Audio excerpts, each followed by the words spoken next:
Another day, another basketball stories na naman ang pagkikwentuhan natin.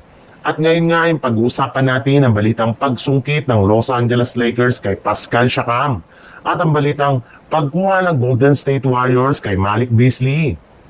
Bigla na lamang ang nanahimik ang front office ng Los Angeles Lakers ng mga nagdaang araw ngayong off-season.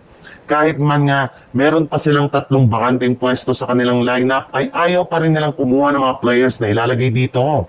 Kaya marami nga sa mga fans ng Lakers ang nanghihinala na tapos na si Rob Pelinka sa paggawa ng trade at maging signing sa free agency. Pero sa kabila nga niyan, ay may lumabas pa rin nga balita na posible pa rin nga daw po na gumawa ngayon ang Los Angeles Lakers ngayon ng isang blockbuster trade kung saan pwede nga nilang makuha si Pascal Siakam mula sa Indiana Pacers gamit sina Austin Reeves, Dalton Kenick at Jared Vanderbilt. Ayon nga sa lumabas na balita, mas gusto pa rin nga daw po ni Austin Reeves ng malaking kontrata na posibleng hindi kayang ibigay sa kanya ng Lakers habang hindi pa ito nagiging isang unrestricted free agent. Ay maaari nga nila siyang gamitin bilang trade asset para makuha si Siakam mula sa Indiana Pacers.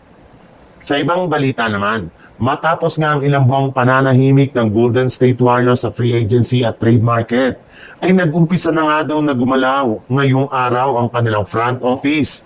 At inuumpisahan nga nila ito sa pagpapapirma kay Tavion Kinsey ng isang Exhibit 10 deal contract. Ayon yan sa ibinulgar na balita ng NBA insider na si Michael Scotto. Bukod rin dyan, ay may ibang mga trade scenario na rin naman nga silang pinag-uusapan ngayon. Kagaya na lang ng posibleng pagkuha nila kay Trey Murphy III mula sa New Orleans Pelicans.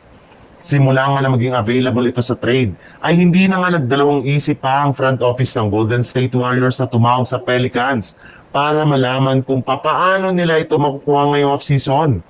Maliban nga kay Trey Murphy, ay sinusubukan rin naman nga daw pong kausapin ng front office ng Golden State Warriors ang kampo ni Malik Beasley since gusto nga nila siyang bigyan ng kontrata sa mga susunod na araw.